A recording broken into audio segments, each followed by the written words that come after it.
So once again, very happy to not to have missed Calev last week, and to welcome you back to Shiur-n-Shmooze, I'll take it. Also, thank you once again, Robin, for graciously hosting.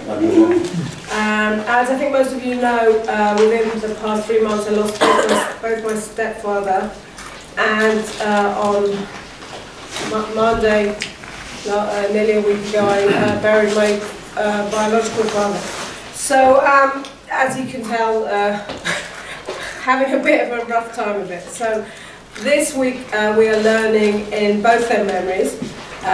They were both very intelligent, intellectual men and intellectually curious. Morris, Moshe Ben Zion, the Chipper Reisel, was more into the Jewish learning, but my biological father, Victor Ben Gedalia Reisel, was also very intellectually curious and intelligent, and I hope that I can follow both of their paths. This is my mission now in life, and another one of my many missions to add to the list. So we'll be learning in their names, and because we are all intellectually curious. And also the tzedakah for this week is Habayit Shel Benji. Because to be honest, actually, both my fathers were very proud of their sons who went into the Israeli army, some as lone soldiers and some with our family here.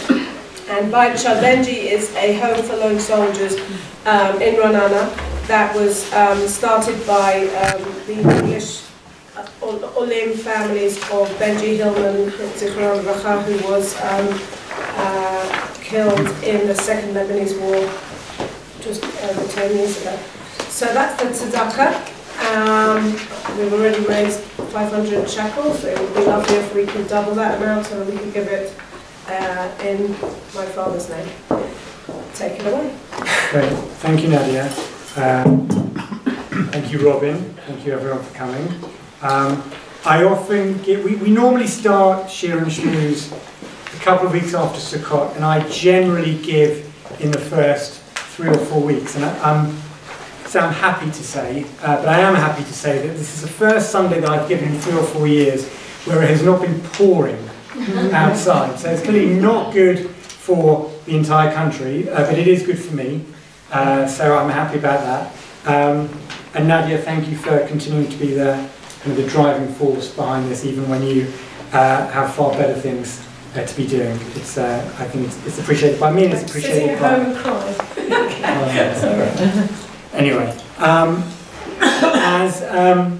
as some of you may know, a couple of years ago I was quite severely ill. I had a large malignant tumour in my chest that was successfully taken out after several hours of surgery. It wasn't connected to any of my internal organs, but it was kind of scraping my esophagus, and it was also pushing down on one of my lungs. It was taken out successfully during surgery. I then had 5 months of primarily preventative chemotherapy, and every CT since my surgery has been clear, and I kind of sit before you today, 2 years on, in good health. It clearly raised a lot of questions, and I'd like to touch on some of these through the lens of the Akeida and through the lens of the counterfactual, the what if, the story, or my story, as is, ended, or is currently going well, but it very easily could have gone differently. There could have been complications in surgery. The lung could have not kind of opened up successfully as it did. Could have waited longer to check out the cough that I'd had for a few months.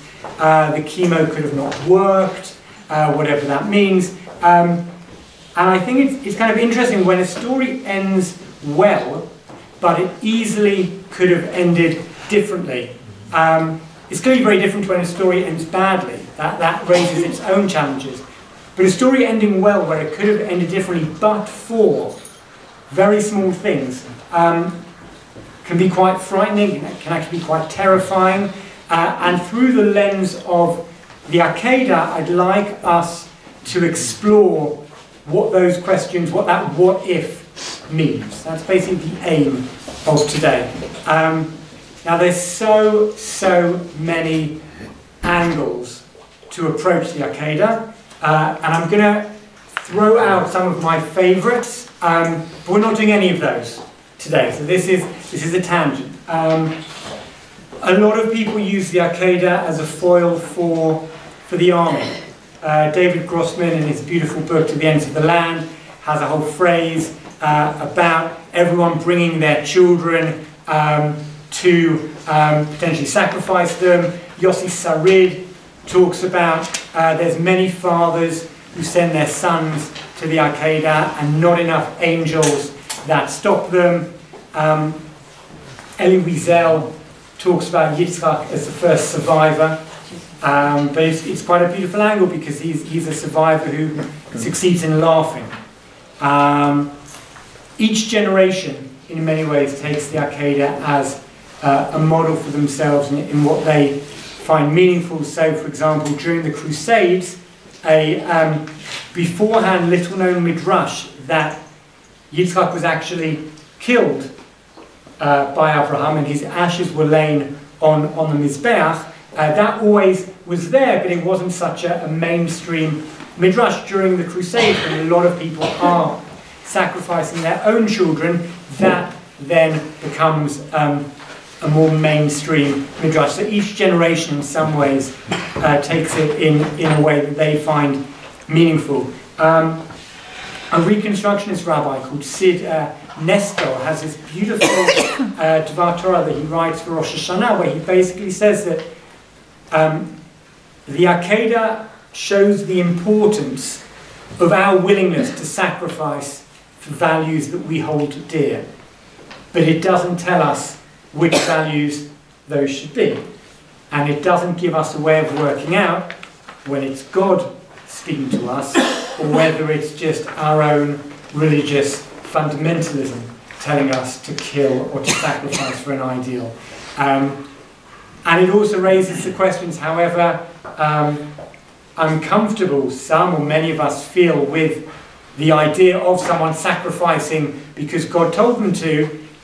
He raises the question of whether a society can actually continue to survive unless it's willing to sacrifice for its future. And I think that's a very relevant question for modern day Israel. But however uncomfortable we may feel theoretically with the idea, how could God tell Avraham to sacrifice his son? Actually, if a society is unwilling to make the ultimate sacrifices to maintain its presence, whether that is going to the army or whether it's democracy or whether it's liberty or whatever it is, can that society continue to stand? There's also the Akeida is used as a foil for a really fascinating discussion by three of the major thinkers in the 20th century, David Hartman, Joseph Soloveitchik and Yishmael Leibowitz, as to what is the ultimate model of worshipping God. So for Hartman, and both of these appear in the Sedra we read yesterday, Vayera. In the story of Sodom, God says to Avraham, I'm going to destroy this city, it's evil. And Avraham basically argues with God. He brings his own subjective, I'd say moral intuition into a conversation with the divine, and it seems like God actually invites him to do that. That God wants us, according to Hartman, to bring our own moral feelings and intuitions into the covenant. That's what the covenant's about. It's about dialogue, it's about discussion. A religious lifestyle is not about putting aside what we think is right. It's about bringing it into a conversation with God. That's what Hartman says. Soloveitchik and Leibowitz take the Akeida as the ultimate model. What's the Akeida as the model? You rid yourself of any ideas of what you might think is right and you do what God says. And that for Soloveitchik is the kind of the heroic man of faith who goes forward despite the fact that he doesn't feel like doing it. And so that kind of battle of paradigms, what's the model? Is it Sodom, do we bring our moral intuitions, or is it the Akeida, do we leave it by the door? Is a major debate that the Akeida kind of brings up. And then there's a really beautiful idea by someone called Yehuda Gelman, who uses the Ishbitzer, who's a Hasidic Rebbe, and the Ishbitzer's take on the Akeida is that normally Avraham hears God very clearly. But in the case of the Akeida, he hears God through a dim glass, a dim lens. And Avram's not sure what God is actually asking of him. In the 3 days of going to Mount Moriah, is about Avram trying to work out what exactly God wants. And then I think through the Ishbitzer's reading, the angel's voice is actually Avram's voice of conscience, realizing that God does not want him to kill Yitzchak. And Gelman takes kind of the Ishbitzer's reading and says, now Hartman says Sodom is the paradigm, and Leibowitz says Akeida is the paradigm, and actually maybe the Akeida comes, and I find this a really beautiful idea, it comes to break paradigmatic thinking. We don't know, at any given moment, we don't necessarily know what God wants from us. We need always to be open to the voice. And in some ways it's quite nice to feel, oh, I always know that I need to bring my moral intuition into conversation with God. Oh, I always know that whatever God or the Torah says, I've got to do whether I feel like it or not. But actually Gelman comes with this idea that the Akeida comes to break that idea, break the idea of paradigms, which I think is really beautiful. There's also, I mean, each of these we could probably spend a good 45 minutes discussing. Søren Kierkegaard, a Danish existential philosopher, has got these 4, I'd call them modern midrashim. He's got 4 readings of the Akeida that are based on some of the text, and other times are based not on the text, and they look into the changing relationships between what I would call the triangle of God, Avraham and Yitzchak, and how the relationships change through the Akeida. And we also can't forget there's a 4th person in that, which is Sarah. And Kierkegaard's got these, in my opinion, very, very beautiful midrashim. And I was once giving a shiur, actually, about this, and someone came up to me afterwards to give me feedback. And they said, listen, I can give you feedback in English, which will be more polite, or I can give you feedback in Hebrew, which will be more dugri, it will be more direct. What would you prefer? So I said, let's go with the Hebrew. So this was after we'd spent an hour looking at what Kierkegaard had written and trying to link it with other traditional midrashim and seeing, kind of compare and contrast. So he said to me, this is at the end of the shiur, Lama ichpat li ma goy choshev al Torah. Why do I care? Why do I care what a non-Jew thinks about the text? Anyway, so I probably should have given that as a warning. If you don't particularly care about that, then the Kierkegaard shiur is probably not for you. But our shiur is going to be solely based on Jews, so if there are any people here like that, you don't need to worry. But that's also a very, very beautiful set of ideas that take the Akeida as a lens for trying to read things out. So those are all of the things we're not going to be discussing, but which I think the Akeida raises and are all fascinating to look into. What I would like us to do is to read the text, and what I've included here, I've done a little bit of editing, I've included the entire section of the Akeida, and then we skip to the beginning of next week, which is Chaye Sarah, where we learn about Sarah's death, and then we skip a bit more to the bit where we first find Yitzchak after the Akeida. Yitzchak does not come, we'll read this in a second, Yitzchak does not come down the mountain with Avraham. And the first time we come across him is a couple of chapters later, where he is in a place called Be'er Chai, and that's one of the other questions of what's he doing there? Why is he there? So what I would like as a volunteer to read the English, I will do the Hebrew, and as we're reading, and again, many of us, or all of us have probably read this many times before, we're going to read it again, just to try and pick up from the text. I'd like to focus on how the relationships change, but just to look through the text of what the story is trying to put across. Can we have a volunteer to read in English, please? Great, thank you very much. So I will read, I'll read a couple of psukim and then please translate. We're on the page, the Akeida and the terror of what if. Vayehi, Acha hadvarim ha'ele v'ha'elokim nisa et Avraham, vayom elav Avraham, vayomer hineni. And it came to pass after these things that God tested Abraham and said to him, Abraham, and he said, here I am.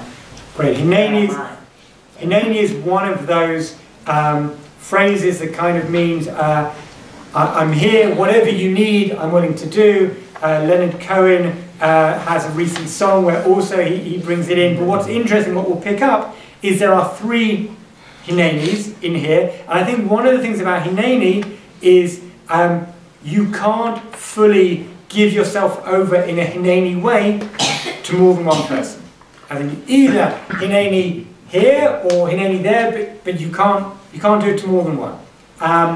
Vayomer, kachna et bincha et yichidcha asher havta et Yitzchak, velech lecha el eretz hamoria, v'haleu sham le'ola al achad ha'arim asher oma elecha.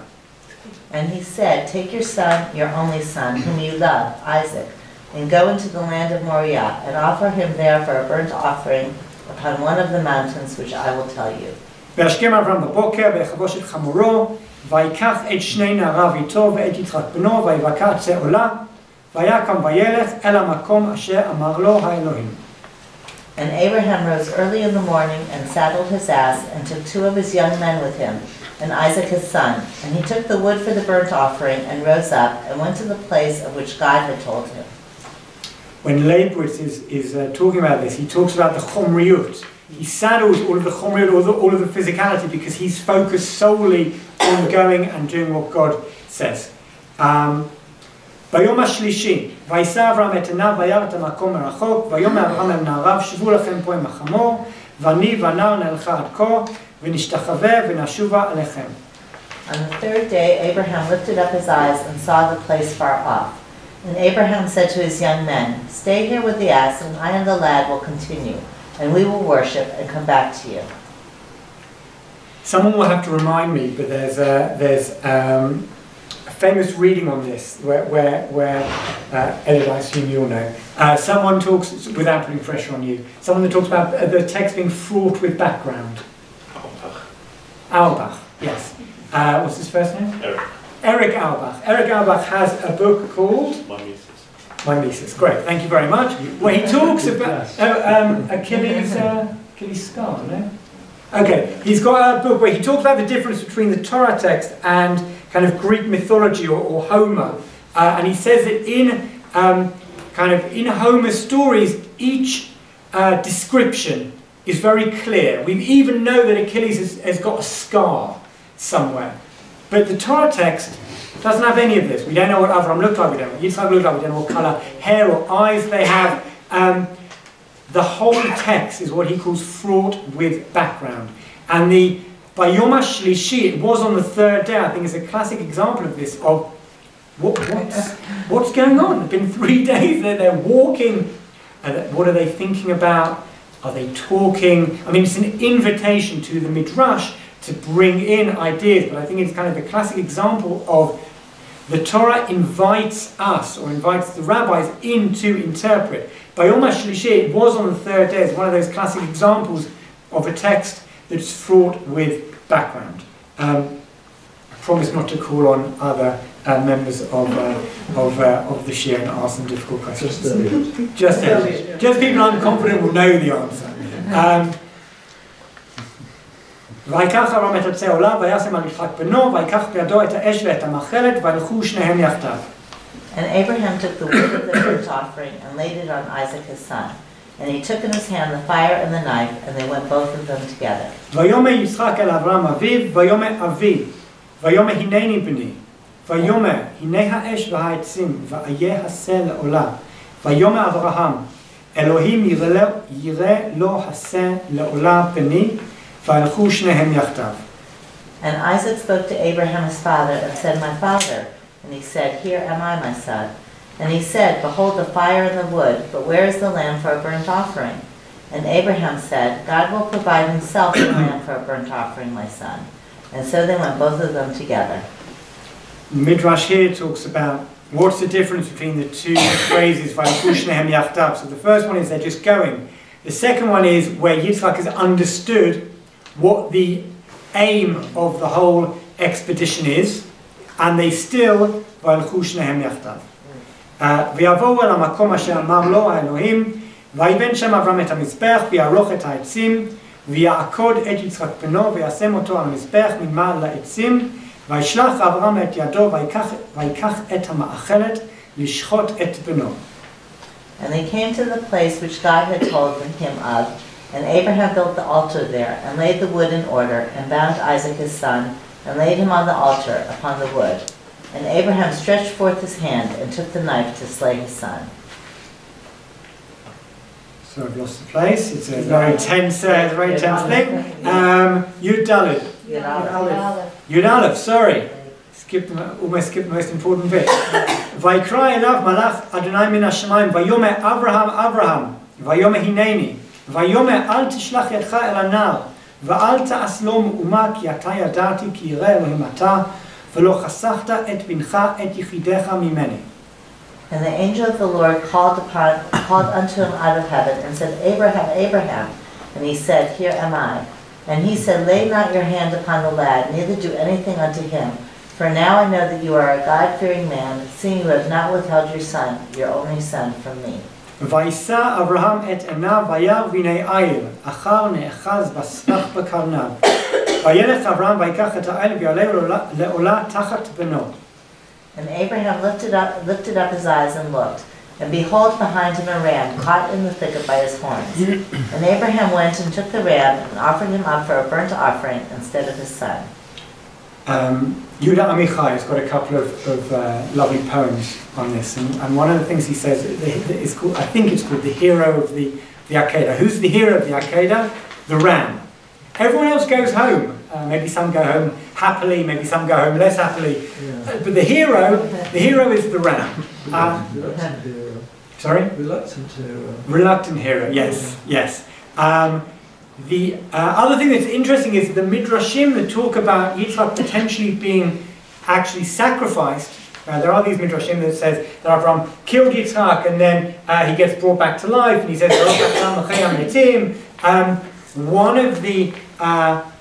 one of the key words for this is that it said, and he was vayaleu lola tachat beno, and he sacrificed the ram instead of his son. But tachat can also mean after, as in Sefer Melachim when it talks about the different kings, and it says whoever reigned for X amount of years and died and was succeeded by their son, and their son ruled tachtav, their son ruled after him. So there is a reading where Avraham sacrifices the ayil tachat beno after his son, but the classic reading is instead of his son. Vaikra Avraham Shem hamakom hu Adonai yireh asher yamer hayom baha Adonai yireh. And Abraham called the name of that place Hashem Yireh, as it is said to this day, in the mount where the Lord is seen. ויקרא מלאך אדוני אל אברהם שנית מן השמיים ויאמר בי נשבעתי נאום אדוני כי יען אשר עשית את הדבר הזה ולא חסכת את בנך את יחידך כי ברך אברכך והרבה את זרעך כסופי השמיים וכחול אשר על שפת הים וירש זרעך את שאר עובר. והתברכו בזרעך כל גויי הארץ, עקב אשר שמעת בקולי. And the angel of the Lord called to Abraham a second time out of heaven and said, By myself have I sworn, says the Lord, because you have done this thing and have not withheld your son, your only son, that in blessing I will bless thee, and in multiplying I will multiply your seed as the stars of the heaven, and as the sand which is upon the seashore, and your seed shall possess the gate of his enemies. And in your seed shall all the nations of the earth be blessed, because you have listened to my voice. וישב אברהם מהנערה, ויקומו וילכו יחדיו אל באר שבע, וישב אברהם בבאר שבע. ויהי אחרי הדברים האלה, ויוגד לאברהם לאמור, הנה ילדה מלכה גם היא בנים לנחור אחיך, את עוז בחרו ואת בוז אחיו, ואת כמואל אבי ארם, ואת קשת ואת חזו, ואת פילדש, ואת ידלף, ואת בתואל, ובתואל ילד את רבקה, שמו נאלה ילדה מלכה לנחור אחי אברהם, ופילגשו ושמה ראומה, ותלד גם היא את טבח ואת גחם, ואת תחש ואת מאחה. Yes. So Abraham We can returned. skip it and just say had loads of kids. That's a good idea. So Abraham returned to his young men, and they rose up and went together to Beersheba. And Abraham dwelt at Beersheba. And it came to pass after these things that it was told Abraham, Behold, Milcah, she also has borne children to your brother Nahor, all those names. And Bethuel begot Rebekah. These 8 did Milcah bear to Nahor, Abraham's brother. And his concubine, whose name was Reumah, she also bore Tebach, Bagacham, Batachash, Bamaka. Great, thank you. And now we get to the beginning of next week's Sedra. Vayu chaye Sarah. 100 shana ו20 shana ו7 shanim shnei chaye Sarah. ותמת שרה בקריית ארבע היא חברון בארץ כנען. ויבוא אברהם לספות לשרה ולבכותה. And Sarah lived 107 and 20 years. These were the years of the life of Sarah. And Sarah died in Kiryat Arba, in Hebron in the land of Canaan. And Abraham came to mourn for Sarah and weep for her. Great. And now we have a whole section of negotiations over buying the burial plot.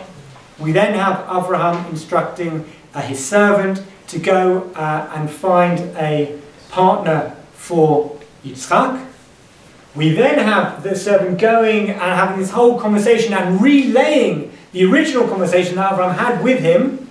And we then have him bringing Rivka back. And then we encounter, for the first time since the Akeida, Yitzchak. ויצחק בא מפה בערך הרועי, והוא יושב בארץ הנגב. ויצא יצחק לסוח בשדה לפנות ערב, וישא עיניו וירא, והנה גמלים באים. ותישא רבקה את עיניה ותרא את יצחק ותיפול מעל הגמל. ותאמר אל העבד, מי האיש הלזה, ההולך בשדה לקראתנו, ויאמר העבד, הוא אדוני. ותיקח הצעיף ותדחס, ויספר העבד ליצחק את כל הדברים אשר עשה, ויבאיה יצחק האוהלה שרה אמו, ויקח את רבקה ותהי לו לאישה, ויאהביה, וינחם יצחק אחרי אמו. And Isaac came from the way of Beer Lachi Roi, for he dwelt in the land of the south. And Isaac went out to meditate in the field towards evening, and he lifted up his eyes and saw, and behold, there were camels coming. And Rebekah lifted up her eyes, and when she saw Isaac, she alighted from the camel. And she said to the servant, What man is this that walks in the field to meet us? And the servant said, It is my master. And she took her veil and covered herself. And the servant told Isaac all the things that he had done. And Isaac brought her into his mother Sarah's tent, and took Rebekah, and she became his wife, and he loved her. And Isaac was comforted for his mother. Great, thank you very much. Now, we don't turn over yet. I'm one of those people, when I get a source sheet, I always read ahead. But actually, when you're giving the share, you don't want people to be doing that. So I'm kind of my own worst enemy in this sense. I've underlined some of what I think are the key points here, but I'm interested to hear what just, again, we've read this story so many times, so it's very, very difficult to get ourselves out of those things, but what do you think the text is trying to tell us? I'll just add one more thing before I kind of open it up. A 21st century South Jerusalem audience are more likely to come with the approach that what Avraham did is really bad, and how can he have thought of sacrificing this, and some people might even say he failed the test, etc., etc. And one can create a reading like that. But from the text, there is a whole section where the angel is praising Avraham, and a pshat reading is certainly that God or the angel is happy that Avraham did this because he's going to make his he says, now I know that you're God-fearing, and he's going to make his descendants as numerous as the sand, etc., etc. But from the text itself, what striking things come out? Nadia. You outlined the whole that going together, but also, so I suppose you could say that they went, and Yitzchak, who was, how old was he? It depends how we do. It depends how we do. It depends how we do the numbers. But many people say it was 37. I would say 33, but I got the wrong one. If Sarah dies at 127 and she has him when she's 90, then he'd be 37. But I think when we were younger, we learnt about this child being taken. Right.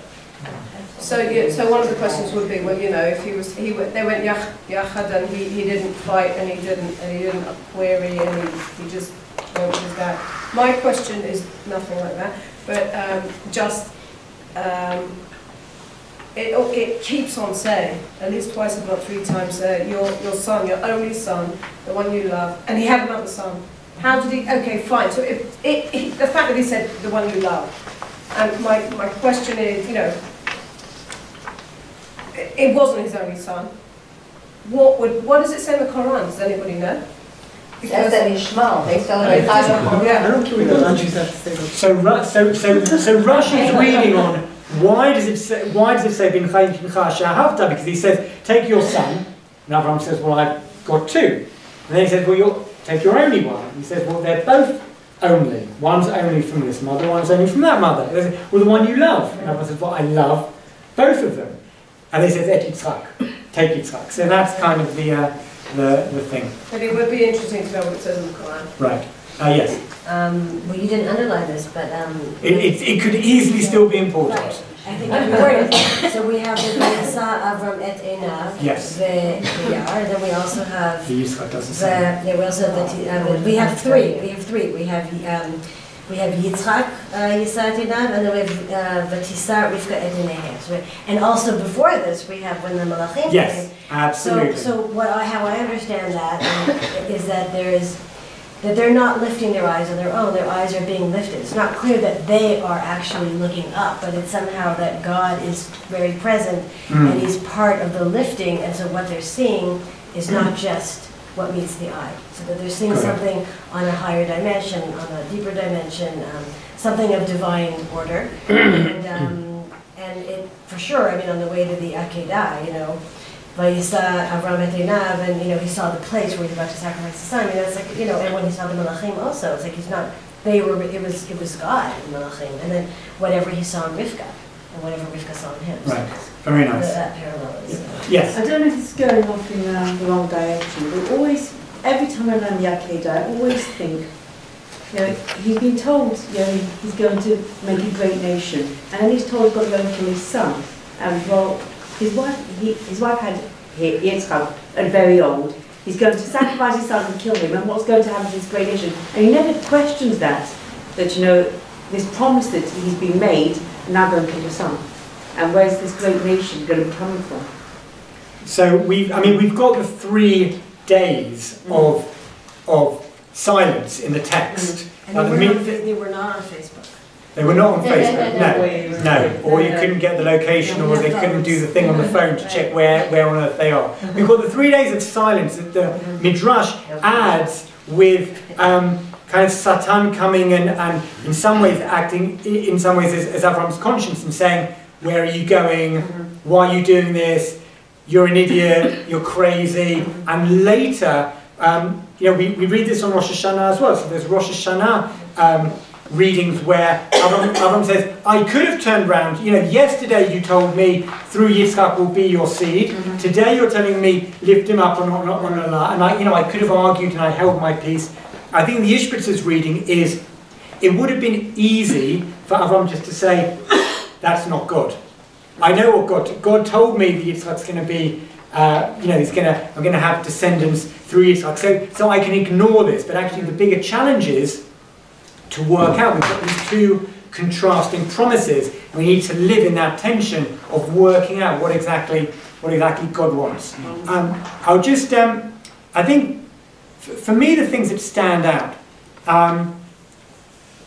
Yitzchak, there's something about Yitzchak afterwards which is a bit troubling, I think. It's we don't know what it is, but Rivka says, Miha ish halazeh, is this person. He's gone to lasuach basadeh, he's gone to meditate.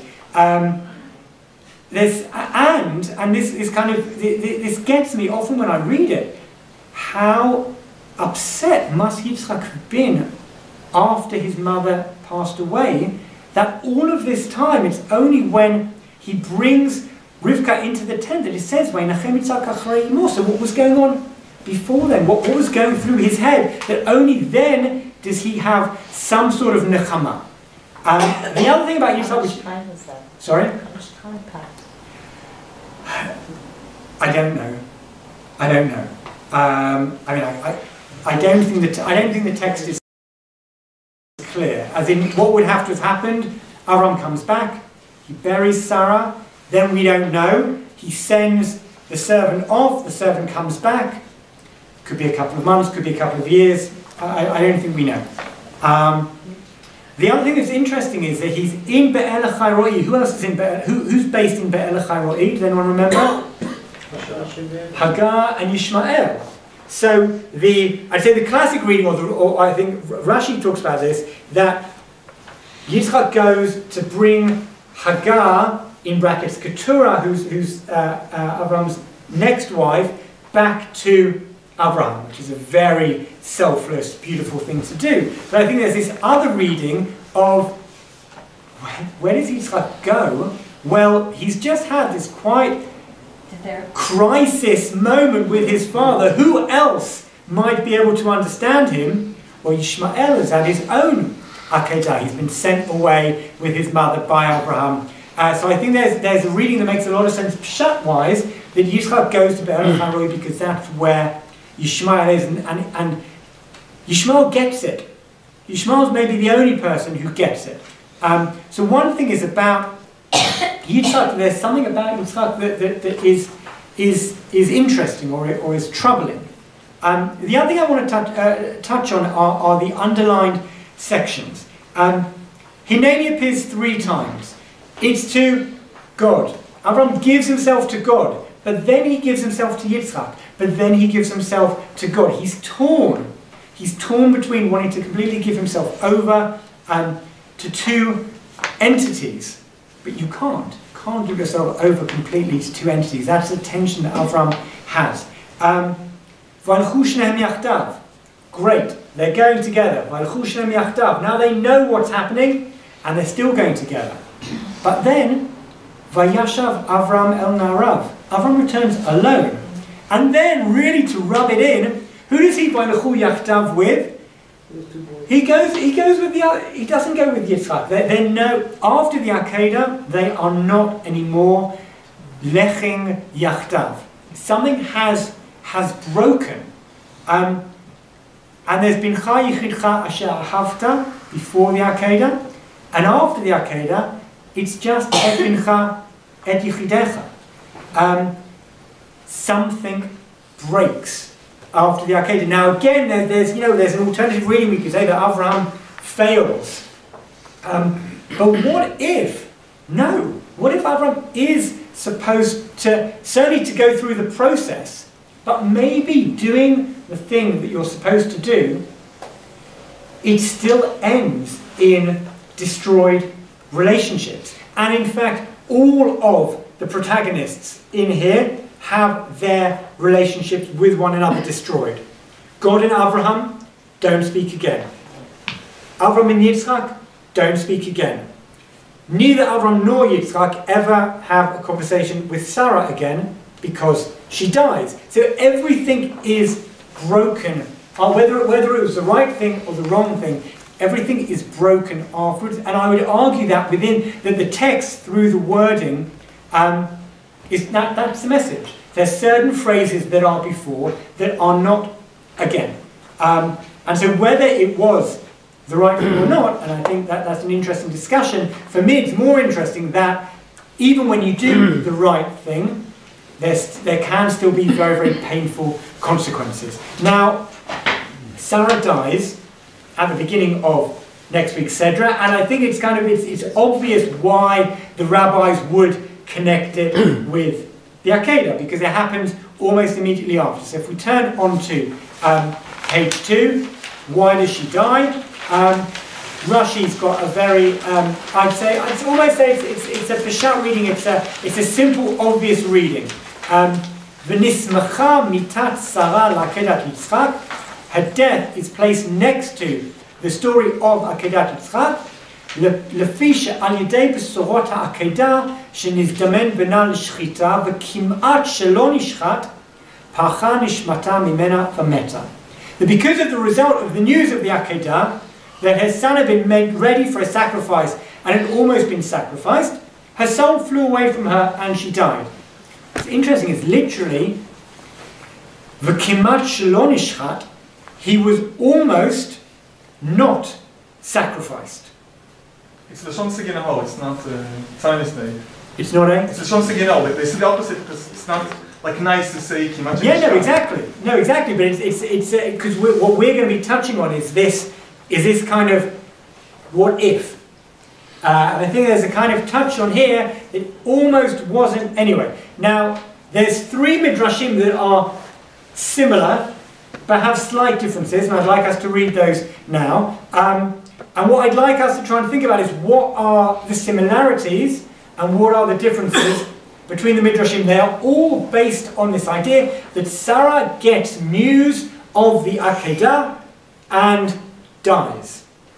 But what exactly who's giving her the news, and what exactly is it that's causing her death? I'll go through the English, we'll skip the Hebrew. When Avraham returned from Har Moriah, from Mount Moriah, Satan became infuriated. He hadn't got what he desired, which was to thwart the sacrifice of Avraham. What did he do? He went to Sarah and asked, "Did you hear what happened in the world?" She said, "No." He said, "Avraham took Yitzchak his son and slaughtered him, offering him up on the altar as a sacrifice." Sarah immediately began to cry and moan, the sound of 3 wails, which correspond to the 3 blasts of the shofar, and her soul burst forth from her, and she died. So here, Satan is telling her the news, and he's lying. Okay, he's saying that the sacrifice happened, when it didn't. Version 1. Version 2.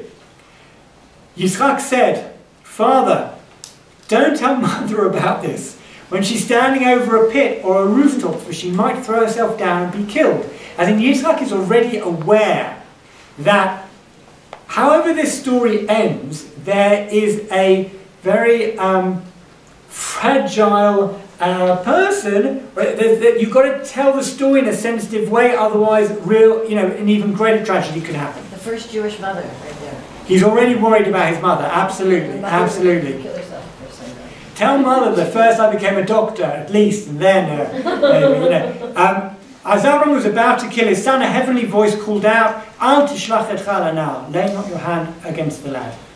And if it wouldn't have been for this, he would have been killed. V'ilu leiken kvar haya nishchat. At that very moment, Satan went to Sarah and disguised himself as Yitzchak. When she saw him, she said, "My son, what's your father done to you?" Who knows how dishevelled he looked. He answered, "My father took me up and made me climb up mountains and go down into valleys, and he made me climb up a certain mountain and build an altar. He set up the altar and arranged the kindling and bound me on the altar. He then took the knife to slaughter me. If the Holy One had not called out, 'Do not cast your hand on this boy,'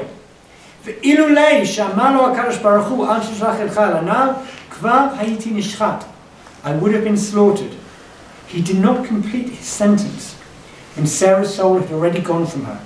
Thus it's written, "And Avraham came to mourn for Sarah and to cry for her," which is the beginning of Next week, etc. Vayavo Avraham nispol Sarah v'livkota. Mehechan ba, where did he come from?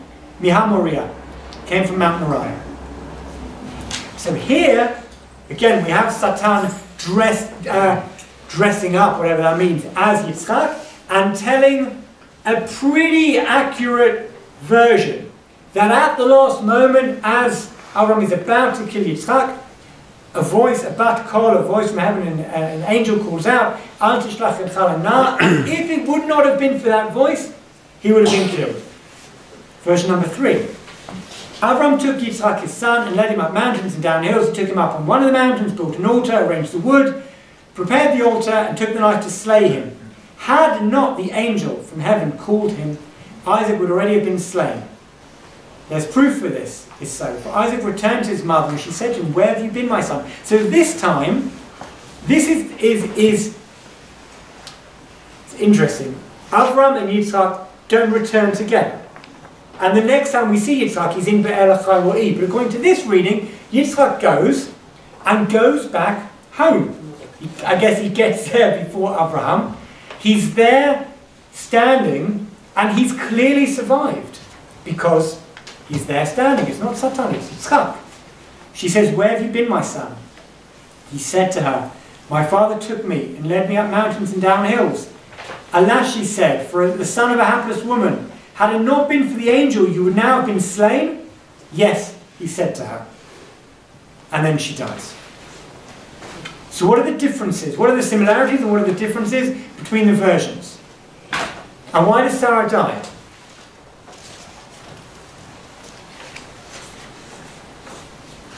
She doesn't hear the story out to completion. Okay, so in version 1, she doesn't hear. Well, there's. In a few of them, She did not complete the sentence. What happened without being told? she did not complete the sentence when her soul read it. Each one She didn't. She dies before the end of the story, you're Yeah, saying. she's- From what? Her soul From shock of what? Disbelief that he could even try and do something. Yeah. Okay. But something you touched on before with the use of the word tachat, Yes. and you didn't bring these Midrashim in, although I've heard them from other places, is that he actually did take the knife and slaughter Yitzchak, and then there was some sort of Yeah, he gets coming brought to back to life, And absolutely. Sarah was witnessing the events, and she actually witnessed her son being killed. Okay. Um, Right, very interesting. Yes. But in the third one, all he says to her is that he went up and down the mountains, and then she said, he didn't tell her. How did she know that about the angel and that he was almost slaughtered? He didn't tell her that part. He only said, my father, how'd she know? But we've got this phrase of ilulei. Ilulei shama lo HaKadosh Baruch Hu al tishlach et chalana kvar hayiti shachut. Which she then But that was repeats. afterwards. Yes, but what's interesting about the third one is he's alive. He's there. He's standing in the doorway. Yeah. So, as in the first one, Satan's trying to shock her. So he's building it up that he's hinting that Avraham killed Yitzchak. So that's why, and she doesn't live until to the end of the story. So that, in some ways, I think that makes sense. It makes sense why she'd be so shocked in the first one, because she thinks it's he's telling her, he's speaking slowly, she's getting more and more anxious, it's building up to this thing that we assume is going to be that he kills Yitzchak, and she dies before he can finish the story. But in the third one, we know how the story ends, because Yitzchak's there, and it's not Satan as Yitzchak, it's Yitzchak. He's alive. He may be a bit disheveled. He may have scars. Who knows? But he's alive. So, why is she dying? Effie. Yeah, it sounds like this would be the perfect place for Shakespeare to take Romeo and Juliet and the fake death. What do you mean by that? Because one side believed the other side was dead and the death was faked. And then the other side died. Committed suicide. Right. Well, for that, then Avraham would have to come, and then find that Sarah had died, and then that would end the Tanach early. So you're right. Yes. Maybe she was just out of grief for Abraham's behavior. Right. And actually, I'm always intrigued by this. Why 3-day journey to Moriah? Why just take your son, sacrifice your son? What's wrong with, there's the hilltop in Beersheba, you have 7 of them. So, there's 7 wells, but, why not do it over there? Why journey for 3 days to Moriah? And why do you think? Well, I think there's 2 reasons. One is because we tie it later to the Beit HaMikdash, and the place that Hashem will show us, we use the same language here. We use it also later in Dvarim, I think, to build a house where we'll show you later on. But maybe it's just to go away from Sarah, so she can't prevent him from... but that's certainly why they wake up early in the morning. One of the reasons. One of the reasons is wakes up because he's really excited to do a mitzvah, and we should all wake up excited to do a mitzvah. But another one is wake up before your wife, because otherwise she's going to start asking where you're going with your son. Maybe she's suspicious. You try to do it once, she'll try to do it again. Right. So I think something you said that Nadia also said, which I think is very powerful, is, okay, my son's alive, but I've been on a journey with this man, Avraham, since we were young, for a monotheistic God. We've been trying to convert people. We've been standing against idolatry. We've moved. We've sacrificed our whole life, and this is where we're going. This is where it went. That's just shocking. It's so shocking that the soul leaves the body. But where I'd like to take this, and where I kind of started with as well, is this idea of the how frightening this ilulei is. That the difference between the continuation of all of Sarah's life and its premature end is an angel calling out. And if the angel, she says, and if the angel wouldn't have called out, you'd be dead? Yes. That ilulei is too much for her to bear. So let's move over onto the next page. And there's a really wonderful story that Heschel tells about himself as a kid when reading this story. And it's a little bit counterintuitive because, even as children, we know how, I guess maybe the first time, maybe even the first time, I don't know if anyone can remember the first time they learned this story, we kind of know that it ends okay, in inverted commas. But he has this beautiful story about him reading the story as a young child. Isaac was on the way to Mount Moriah with his father. Then he lay on the altar, bound, waiting to be sacrificed. My heart began to beat even faster. It actually sobbed with pity for Isaac. Behold, Abraham now lifted the knife. And now my heart froze within me with fright. Suddenly the voice of the angel was heard. Abraham, lay not thy hand upon the lad, for now I know that you fear God.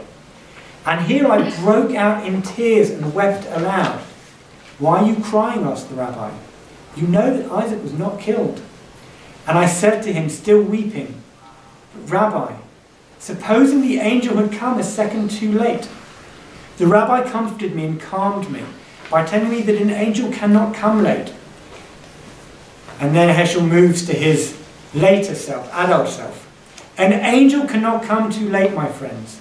But we, made of flesh and blood, we may come too late. I think for me, it's this idea of how close to it ending differently. Now, I studied history at university, and recently I've got very into counterfactual history, which is history of what ifs. Now, I'd say it's serious what if history. So it's not someone made a time machine and went back in time and killed Hitler. It's not like that. It's got to be things that almost happened but didn't. So in one of the books I've got, the first chapter is about the Assyrian siege of Jerusalem in 701 BCE. So this is 130-ish years, 120 years before the destruction of the first temple. It's related to in the Tanach, and a plague, God brings a plague And the Assyrians, a lot of them die and they all go home. And this historian says, what would have happened had the temple, had Jerusalem been destroyed then, rather than in 586? And this historian argues that during those kind of 100 years, Judaism developed a perception of God that allowed them to live in exile. But in 701, they didn't have that. And had Jerusalem been destroyed then, the Jews would have gone into exile and they would have been lost, just like the 10 tribes were lost.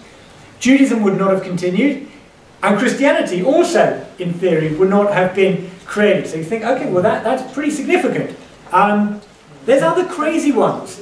The Mongols were besieging Vienna. These are people that everywhere they went completely destroyed the cultures where they captured. And their main leader died. This is in 1241. And they all went back to Mongolia to elect or choose a new leader. Had they destroyed Vienna and Italy and kind of gone through Europe and destroyed Western Europe, what happens to the Industrial Revolution? What happens to Galileo? What happens to Newton? What happens to Michelangelo, Leonardo? So you start thinking, okay, like it's what that guy's death. Had it not been for that, all of Western civilization looks different.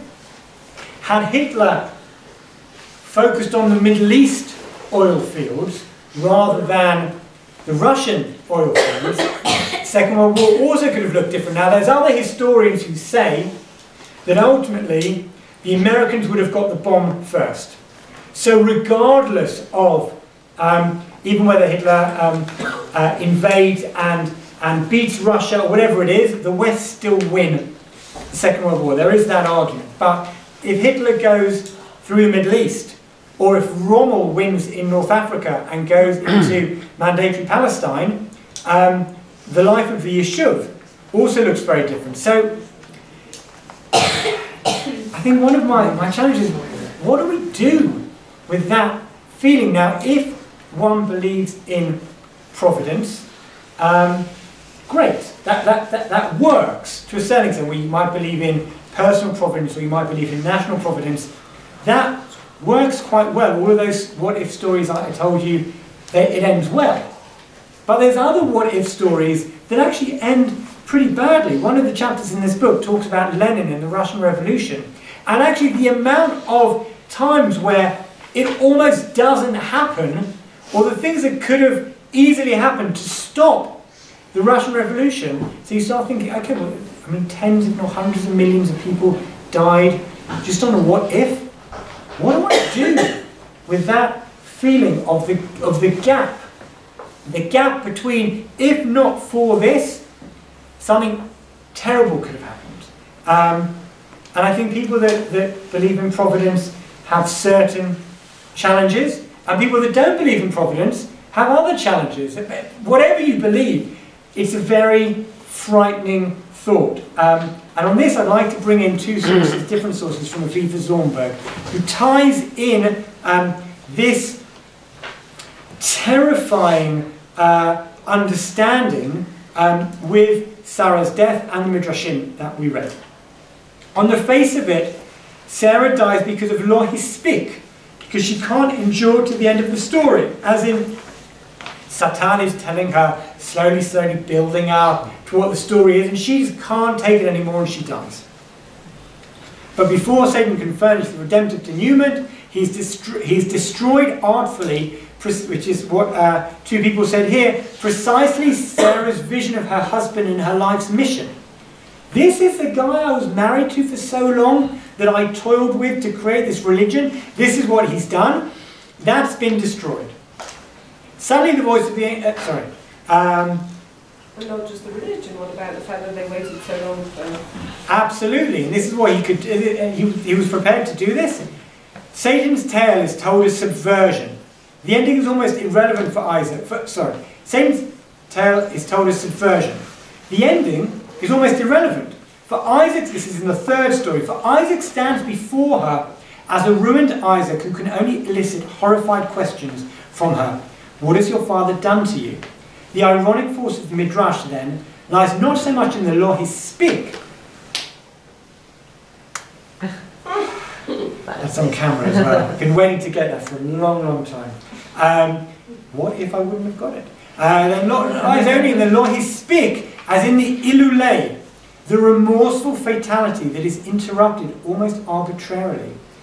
The restoration of Isaac in no way palliates the horror of what might have been. So Isaac's alive, great, so the story ended. But no, that doesn't make it better for her. And that, she goes on, this is in a different book. I remember reading one unbearable story about two children who were playing with a bow and arrow. One shot the arrow through the head of the other child, and it came out the other side, with no vital centres affected. This must be an absolute freak. What we feel when we read such a story is an open question. Maharal says very strongly, and gives me a foundation for pursuing a path that might be surprising.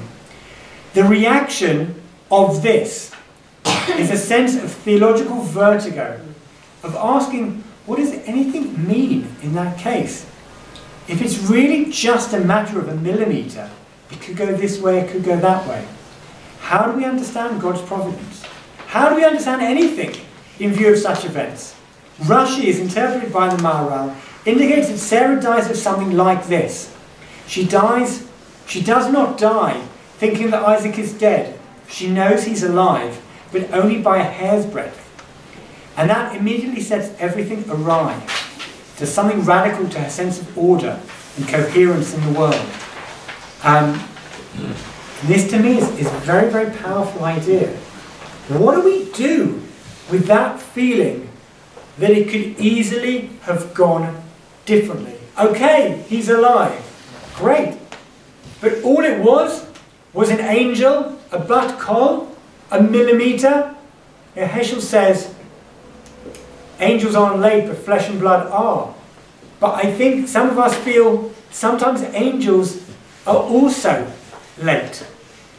And so what do we do? What do we do with that feeling? And I was going to say I don't have a good answer for that, but I actually don't have any. I don't have any answer for it other than to not ignore it and to kind of stand in that place.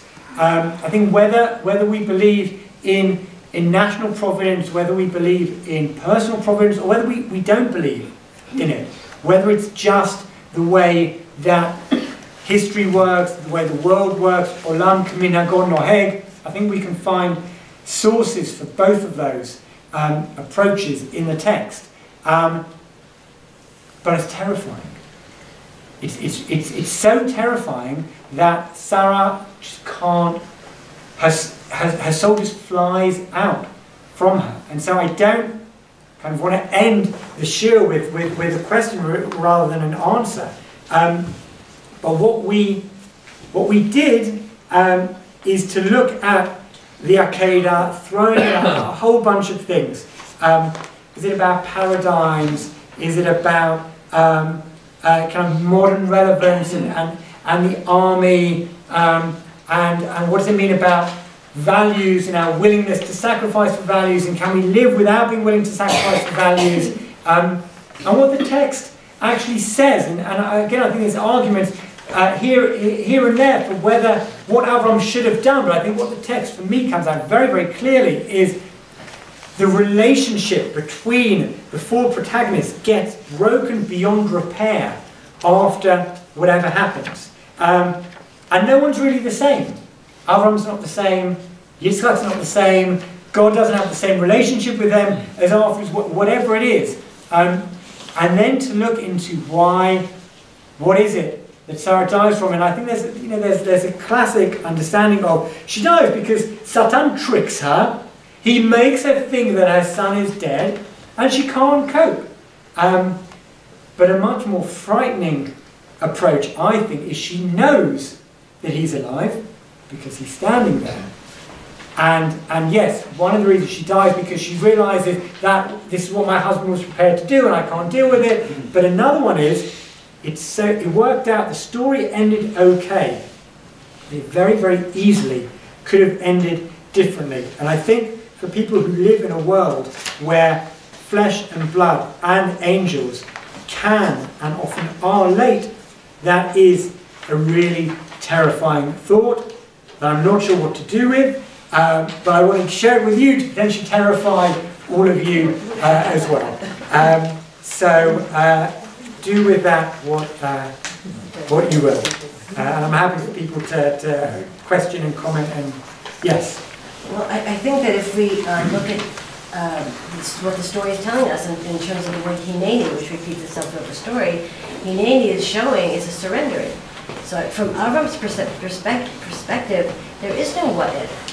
Hineni is here I am, I'm doing whatever you say. Whatever is supposed to happen is meant to happen, so call it providence. And he's showing like that's the way. I mean, I've always seen it as that's the way we're meant to be with God, and that's the way we're made to walk in the world. Not to ask what if. I think what if is a bit of a waste of energy to ask that question. Is this is what happened, and this is what was meant to be, and Avraham is kind of a quintessential character of goodness and chesed in the world and in his relationship with God. Now, the questions that you raised afterwards about all these broken relationships, I mean, I think that's also part of the reality of relationships and part of something that we also live with is consequences and broken relationships that happen from sacrifices. But in terms of Sarah, I mean, I think the question "what if" to me doesn't feel like I'm not drawn personally to that question "what if." I'm drawn to hineni. That's just what Very nice. So I think Avraham and the Akeida as the model of ultimate God worship. Surrender. Right, is taken again. Soloveitchik and Leibowitz, that is their hero. The hero for Soloveitchik is a person, ideally in the privacy of their own home, who really wants to do something but pulls back because God has told them to do something else. I think your comment fits very nicely into that kind of model of this is the ultimate way that we should be worshipping. No, I think it's nice that you're questioning. I mean, I like the fact that you're questioning it, but I still see that model as shining through here. Why do you say Sarah died prematurely? She was pretty old. She was fairly old. Why is that premature? Yeah. There's nothing in the text that implies. Well, she died suddenly. She died suddenly. She That's the position for that. Why is it sudden? Everybody dies. Everybody dies. Everybody dies too. That is true. Something comes before That is true. I wonder if there's something more being read into it, but I'd actually like to make a comment. One of the things I've learned in studying with Moshe Klein and Structured Torah is that the names of God are extremely important. And if you analyze in the Leishit, the names Elohim and Havayah, what you see is that Elohim is the God of physicality and nationhood. Havayah is the God of the individual and spirituality. No one ever crosses Elohim. Elohim commands something, people do it without question. It's Elohim that comes to Noach and says, I'm going to destroy the world. Noach cannot do anything but follow Elohim, because Elohim are the forces of nature.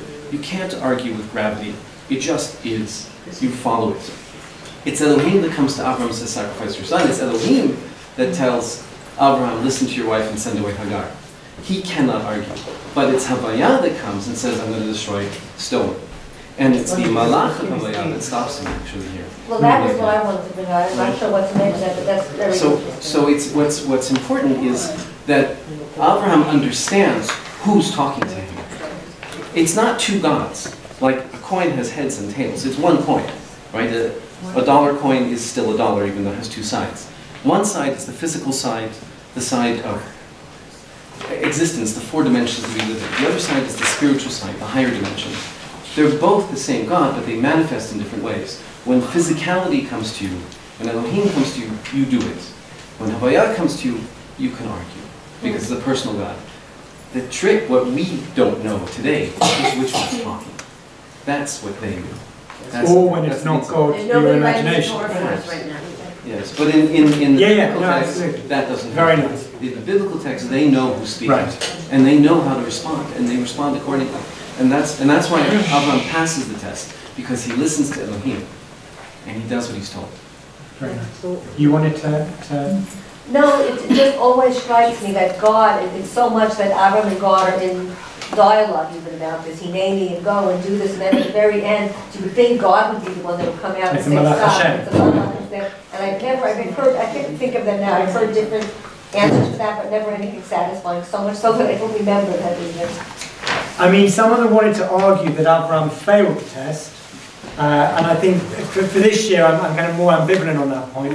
I would say, yeah, like God spoke to you at the beginning, and then it was only a malach afterwards, something broke. But again, that's just one regard. I definitely think it's worth noticing, as we did, that there's a difference between, as also you said, the difference between who commands and then who later.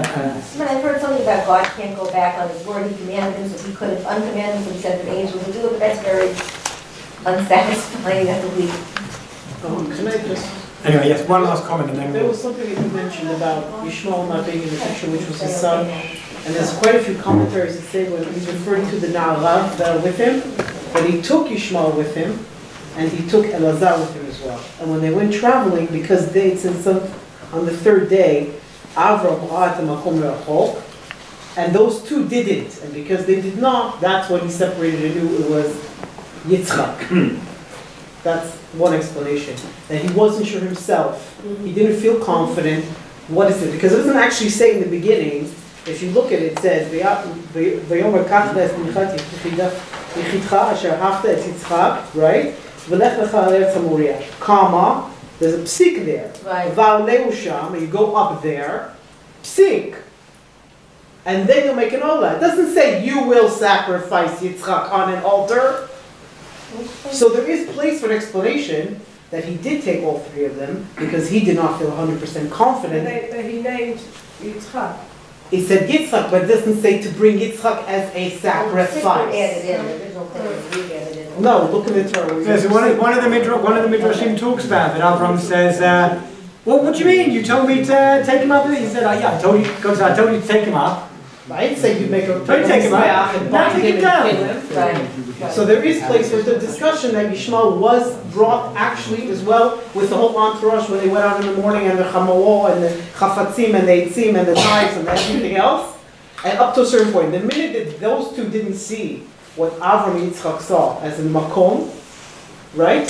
Therefore, that was the separation point. So I think that your issue and your point of saying like there is another mother and there is another child, and Avraham was very happy to have a child.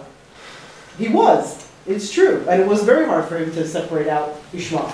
So that I don't think it should be glossed over, and they were part of the picture, at least in my understanding and the way I've thought about it. I mean, we could talk about this all night, but we should probably cut off now. Thank you very much. So, reminding you yet again that tzedakah for this weekend, as everybody, people who are new to this, we're doing this not only to learn but also to raise money. So it is for Bayit Shel Benji. And thank you very much to Calev, as usual. Thank you very much. And to Robin, and to everybody for coming.